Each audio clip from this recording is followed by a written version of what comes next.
Hello friends, welcome to the channel. Chikkamagaluru video ಸೀರೀಸ್ನ ಐದನೇ video ಇದು. ಹತ್ತತ್ರ Kudremukh border forest, reserve forest end ಆಯಿತು. ಅಲ್ಲಿಂದ ಒಂದು 15 ಕಿಲೋಮೀಟ್ರ್ ಬಂದಿದ್ದೀನಿ, ಕಾರ್ಕಳ ಸಿಟಿ. ಸೊ ಕಾರ್ಕಳ ಸಿಟಿಗೆ ಬಂದಿರೋದು ಏನಕ್ಕೆ ಅಂತಂದರೆ ಇಲ್ಲೊಂದು 3 ಪ್ಲೇಸಸ್ ಇದೆ ಕವರ್ ಮಾಡೋವಂಥದ್ದು. ಒಂದು ಗೊಮ್ಮಟೇಶ್ವರ, ಇನ್ನೊಂದು ರೀಸೆಂಟಾಗಿ ಓಪನ್ ಮಾಡಿದ್ದಾರೆ ಪರಶುರಾಮ ಥೀಮ್ ಪಾರ್ಕ್ ಅಂತ ಹೇಳಿ. ಇಲ್ಲಿಂದ ಇನ್ನು ಒಂದು 10 ಕಿಲೋಮೀಟ್ರ್ ಏನಿದೆ. ಇಲ್ಲಿ ಗೊಮ್ಮಟೇಶ್ವರ ಬಂದು 1 ಕಿಲೋಮೀಟ್ರ್ ಇದೆ. ಎರಡು ಆದಮೇಲೆ ಒಂದು ಹೊಸ ಜಾಗ ಇದೆ. ಹೊಸದಂದರೆ ನಾನು ನೋಡಿಲ್ಲ, ಅದು ಹೇಗಿರುತ್ತೆ, ಅಲ್ಲಿ ಯಾವ ಥರ ಹೋಗಬೇಕು ಅದು ಕೂಡ ಗೊತ್ತಿಲ್ಲ. ಇಲ್ಲಿ ಲೋಕಲೆಲ್ಲ ಎಂಕ್ವೈರಿ ಮಾಡ್ಕೊಂಡು ಹೋಗ್ತೀನಿ.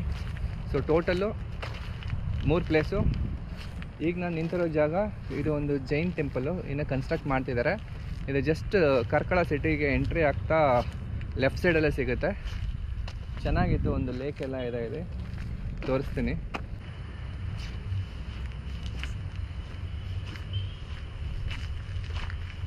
ಇನ್ನು ಕನ್ಸ್ಟ್ರಕ್ಟ್ ಮಾಡ್ತಿದ್ದಾರೆ ಅಂದರೆ ಬಿದ್ದೋಗಿದೆ, ಇದು ರೀಕನ್ಸ್ಟ್ರಕ್ಟ್ ಮಾಡ್ತಿದ್ದಾರೆ.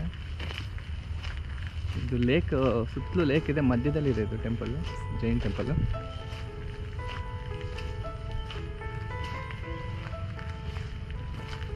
ಇದು ಆನ್ ದ ವೇನ ರೋಡಲ್ಲೇ ಇದೆ, ನೀವು ಕಾರ್ಕಳಗೆ ಎಂಟ್ರಿ ಆಗ್ತಾನೆ.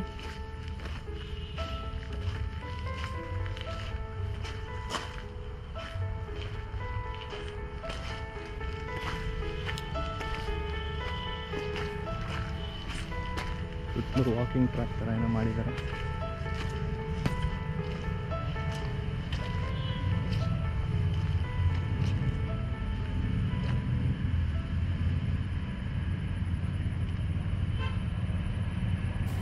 ಈಗ ನಾವು ಇಲ್ಲಿಂದ ಸೀದಾ ಗೊಮ್ಮಟೇಶ್ವರ ಸ್ಟ್ಯಾಚ್ಯೂ ಹತ್ರ ಹೋಗೋಣ. ಬೆಟ್ಟ ಇದೆ, ಒಂದು ಚಿಕ್ಕ ಬೆಟ್ಟ, ಅಲ್ಲಿಗೆ ಹೋಗೋಣ. ಫ್ರೆಂಡ್ಸ್, ಇಲ್ಲಿ ರೀಚ್ ಆಗಿದ್ದೀವಿ. ಜಸ್ಟ್ ಒಂದು 100-200 ಮೀಟರ್ಸ್ ಡಿಸ್ಟೆನ್ಸಲ್ಲಿ ಇತ್ತು. ಈಗ ಹೋಗಿದ್ವಲ್ಲ ಜೈನ್ ಟೆಂಪಲಿಂದ, ಅಲ್ಲೇ ಇದೇ ಎಂಟ್ರೆನ್ಸು. ಸ್ಟೆಪ್ಸ್ ಹತ್ಕೊಂಡು ಹೋಗ್ಬೇಕೀಗ. ಶ್ರವಣ ಬೆಳಗೊಳದಲ್ಲಿ ಇರೋದು ಅದು, ಐ ಥಿಂಕ್ ವರ್ಲ್ಡ್ಗೆ ಬಿಗ್ಗೆಸ್ಟ್ ಗೊಮ್ಮಟೇಶ್ವರ ಸ್ಟ್ಯಾಚ್ಯೂ, ಏಕಶಿಲಾದಲ್ಲೇ ಮಾಡಿರೋದು. ಸೊ ಧರ್ಮಸ್ಥಳದಲ್ಲಿ ಒಂದಿದೆ, ಇದು 3ನೇದು ಕಾರ್ಕಳದಲ್ಲಿರೋದು. ಮತ್ತೆ ಮಳೆ ಶುರು ಆಯಿತು. ಬೆಟ್ಟ ಏನು ದೊಡ್ಡದಿಲ್ಲ, ಚಿಕ್ಕದ, ಇಷ್ಟು ಸ್ವಲ್ಪ ಸ್ಟೆಪ್ಸ್ ಇದೆ ಅಷ್ಟೇ. ಇನ್ನು ನೋಡೋಣ ಹೆಂಗಿದೆ ಅಂತ. ನಾನು ಕಾರ್ಕಳಕ್ಕೆ ಬಂದಿದ್ದೀನಿ ಮುಂಚೆ, ಉಡುಪಿಗೆ ಹೋಗ್ಬೇಕಾದ್ರೆ. ಆದರೆ ಈ ಬೆಟ್ಟ ವಿಸಿಟ್ ಮಾಡಲಿಲ್ಲ, ನೈಟ್ ಟೈಮ್ ಹೋಗಿದ್ರಿಂದ. ಇಲ್ಲಿಂದ ಉಡುಪಿ ಒಂದು 40-45 ಕಿಲೋಮೀಟ್ರ್ ಇದೆ. ಆ್ಯಂಡ್ ಮಂಗಳೂರು ಒಂದು 50 ಕಿಲೋಮೀಟ್ರ್ ಇದೆ. ಸ್ವಲ್ಪ ದೂರ ಹೋದರೆ ಬೀಚ್ಗಳೆಲ್ಲ ಸಿಗುತ್ತೆ ನಮ್ಗೆ ಇಲ್ಲಿಂದ. ಸ್ಟೆಪ್ಸ್ ಕೂಡ ಈಸಿ ಇದೆ ಹತ್ತಕ್ಕೆ, ಚೆನ್ನಾಗಿ ಮಾಡಿದ್ದಾರೆ, ಕಲ್ಲಲ್ಲೇ ಕೆತ್ತಿದ್ದಾರೆ ಮೆಟ್ಲನ್ನ.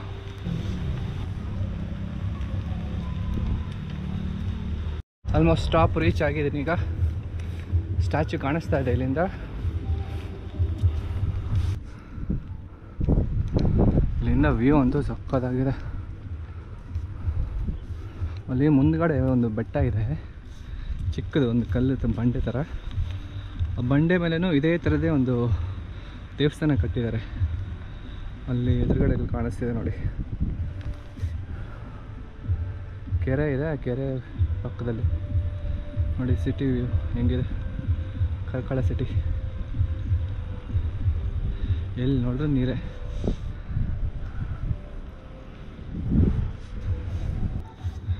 ತ್ಯಾಗವೀರ ಭಗವಾನ್ ಶ್ರೀ ಬಾಹುಬಲಿ ಸ್ವಾಮಿ, ಇದು ಫುಲ್ ಹೆಸರು, ಬಾಹುಬಲಿ ಸ್ವಾಮಿ.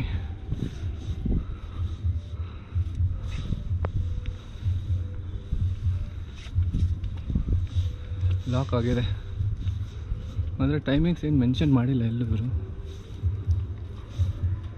ಯಾರೋ ಇದ್ದಾರೆ.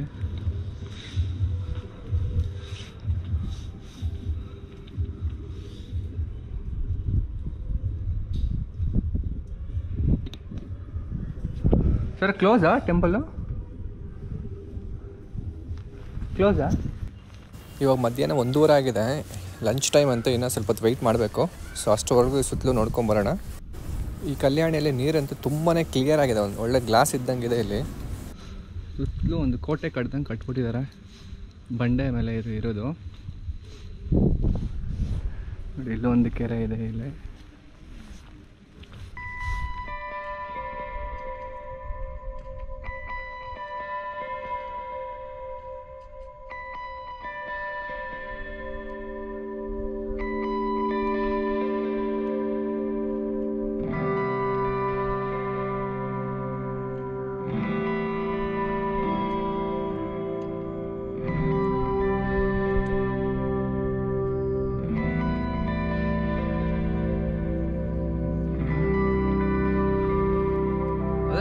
ವಿಷಯ, ಈ ಜೈನ್ ಟೆಂಪಲ್ಗಳು ಇದಾವಲ್ಲ, ಅಂದರೆ ಈ ಮಹಾವೀರ ಬಾಹುಬಲಿದು, ನಾನು ನೋಡಿರೋ ಕಡೆ ಎಲ್ಲನೂ ಈ ಥರ ಬಂಡೆ ಮೇಲ್ಗಡೆನೇ ಕಟ್ಟಿದ್ದಾರೆ. ಇವಾಗ ಇಲ್ಲಿ ಕಾರ್ಕಳ ಆಗಿರ್ಬೋದು, ಶ್ರವಣ ಬೆಳಗೊಳ ಅದು ಕೂಡ ಅಷ್ಟೇ, ಒಂದು ಫುಲ್ ಬಂಡೆ ಎಲ್ಲ ಒಂದೇ, ಅದು ಇದೇ ಥರನೇ ಇದೆ. ಅದು ಇನ್ನೂ ಸ್ವಲ್ಪ ಹೈಟ್ ಇದೆ. ಮತ್ತು ಧರ್ಮಸ್ಥಳಕ್ಕೆ ಹೋಗಿ ಅಲ್ಲೂ ಇದೇ ಥರ ಇದೆ. ಸೊ ಈ ಥರ ಬಾಹುಬಲಿ ಸ್ಟ್ಯಾಚ್ಯೂಗಳೆಲ್ಲ ಮಾಡಿದ್ದಾರೆ, ಎಲ್ಲ ಈ ಥರ ಬಂಡೆ ಮೇಲೇ ಕಟ್ಟಿ ಸ್ಟೆಪ್ಸ್ ಕಲ್ಲುಗಳೆಲ್ಲ ಸ್ಟೆಪ್ಸ್ ಇಟ್ಟಿದ್ದಾರೆ.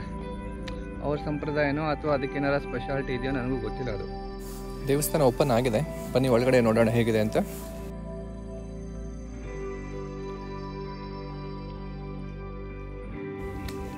ಈ ಗೊಮ್ಮಟೇಶ್ವರ ಮೂರ್ತಿ ಸ್ಥಾಪನೆ ಆಗಿರೋದು 15ನೇ ಶತಮಾನದಲ್ಲಿ.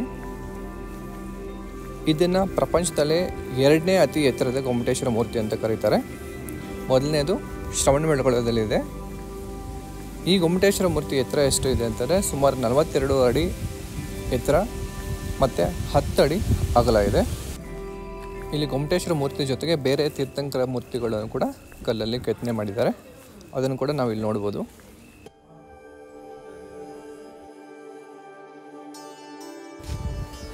ಶ್ರವಣ ಬೆಳಗೊಳದ ರೀತಿಯೇ ಇಲ್ಲೂ ಕೂಡ ಪ್ರತಿ 12 ವರ್ಷಕ್ಕೊಮ್ಮೆ ಮಹಾಮಸ್ತಕ ಅಭಿಷೇಕ ನಡೆಯುತ್ತೆ. ಸುಮಾರು 1008 ಕಳಶದ ನೀರಿಂದ ಈ ವಿಗ್ರಹಕ್ಕೆ ಅಭಿಷೇಕ ಮಾಡ್ತಾರೆ. ಇಲ್ಲಿನ ಗೊಮ್ಮಟೇಶ್ವರ ಸ್ಟ್ಯಾಚ್ಯೂ ಆಗಲಿ ಅಥವಾ ಸುತ್ತಮುತ್ತ ನೇಚರ್ ಆಗಲಿ ತುಂಬಾ ಚೆನ್ನಾಗಿದೆ. ಕಾರ್ಕಳಕ್ಕೆ ಬಂದಾಗ ಈ ಜಾಗನ ವಿಸಿಟ್ ಮಾಡೋದನ್ನು ಮರಿಬೇಡಿ. ಸೊ ನಾವೀಗ ಸೀದಾ ಇಲ್ಲಿಂದ ಪರಶುರಾಮ ಕ್ಷೇತ್ರಕ್ಕೆ ಹೊರಡೋಣ.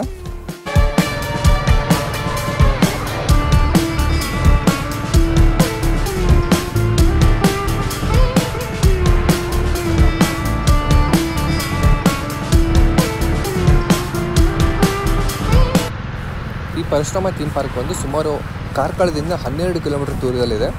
ಬೈಲೂರು ಹತ್ರ ಬರುತ್ತೆ. ಇಲ್ಲಿ ಸ್ಪೆಷಾಲಿಟಿ ಏನಪ್ಪ ಅಂತಂದರೆ ಪರಶುರಾಮಂದು ಒಂದು 33 ಅಡಿ ಕಂಚಿನ ವಿಗ್ರಹ ಮಾಡಿದ್ದಾರೆ. ಅದನ್ನು ಒಂದು ಚಿಕ್ಕ ಬೆಟ್ಟದ ಮೇಲೆ ಕಟ್ಟಿದ್ದಾರೆ. ಓಪನ್ ಇದೆಯೋ ಇಲ್ಲ ಕೂಡ ಗೊತ್ತಿಲ್ಲ, ನೋಡೋಣ ಯಾವ ಥರ ಇದೆ ಅಂತ. ನೋಡಿ ಅಲ್ಲೇ ಕಾಣಿಸ್ತಿದೆ ನೋಡಿ, ಪರಶುರಾಮ ಅಂತ ಬರೆದಿದ್ದಾರೆ. ಆ ಬಂಡೆ ಮೇಲೆ ಒಂದು ಸ್ಟ್ಯಾಚ್ಯೂ ಇದೆ, ಅದೆಲ್ಲ ಕ್ಲೋಸ್ ಮಾಡಿದ್ದಾರೆ. ಓಪನ್ ಇದೆ ಇಲ್ಲ ಗೊತ್ತಿಲ್ಲ, ನೋಡೋಣ. ಓಪನ್ ಇದ್ದರೆ ಹೋಗಿ ಬರೋಣ. ಇಲ್ಲಿ ನೋ ಎಂಟ್ರಿ ಬೋರ್ಡು ಹಾಕಿದ್ದಾರೆ.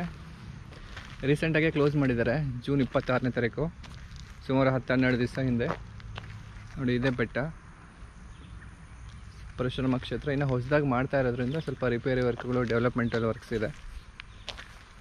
ಇವಾಗ ಸೀದಾ ಇಲ್ಲಿಂದ ವರಂಗ ಹೋಗೋಣ. ವರಂಗ ಅನ್ನೋದು ಒಂದು ಬ್ಯೂಟಿಫುಲ್ ಪ್ಲೇಸು. ದೊಡ್ಡದೊಂದು ಲೇಕ್ ಇದೆ, ಕೆರೆ ಥರ. ಅದರ ಮಧ್ಯದಲ್ಲಿ ಒಂದು ದೇವಸ್ಥಾನ ಕಟ್ಟಿದ್ದಾರೆ, ಜೈನ್ ಟೆಂಪಲ್ಲು ಮತ್ತು ಲಕ್ಷ್ಮೀ ದೇವಸ್ಥಾನ ಕೂಡ ಇದೆ ಅದರಲ್ಲಿ. ನಾನು ಸೋಷಿಯಲ್ ಮೀಡಿಯಾದಲ್ಲಿ ನೋಡಿದ್ದೀನಿ, ತುಂಬಾ ಚೆನ್ನಾಗಿದೆ. ಈಗ ಬಂದಿದ್ದ ದಾರಿಯಲ್ಲಿ ವಾಪಸ್ ಹೋಗ್ಬಿಟ್ಟು ಒಂದು ಜಂಕ್ಷನಿಂದ ಲೆಫ್ಟ್ ತೊಗೊಂಡ್ರೆ ಹೆಬ್ರಿ ರೂಟು, ಅಲ್ಲಿಂದ ಮುಂದಕ್ಕೆ ಹೋಗಬೇಕು. ಇದನ್ನು ನೆಕ್ಸ್ಟ್ ವೀಡಿಯೋದಲ್ಲಿ ಕಂಟಿನ್ಯೂ ಮಾಡೋಣ. Thanks for watching.